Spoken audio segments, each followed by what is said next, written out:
Upset, distraught, it doesn't even begin to describe how some East Texans are feeling tonight. In fact, 6 counties in East Texas working to recover after tornadoes tore up close-knit communities. We're starting in Gilmer tonight, where families who have lost their homes are thankful they didn't lose their lives.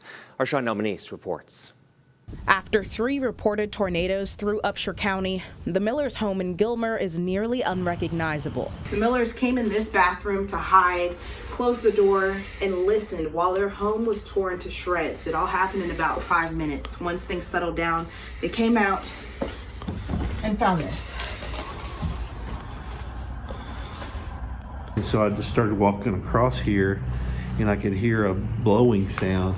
Coy Miller stands in what used to be his living room. Looking, at what remains of your home right now. Right. What goes through your mind? Thankfulness that we survived.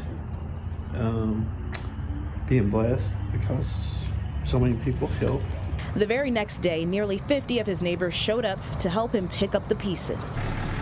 Down the road, family friend Jacob Knight's seafood restaurant survived. To pay it forward, he's offering free food to anyone trying to recover. We're going to cook food. I mean, we're going to make sure they eat. We don't want nobody going hungry. He says 3 things make this possible: generous donors, an unwavering community, and faith. This is a small town. Everybody loves each other, looks out for each other. I mean, everybody can rebuild. God only gave us one life. In Gilmer, Shondell Manise, CBS 19.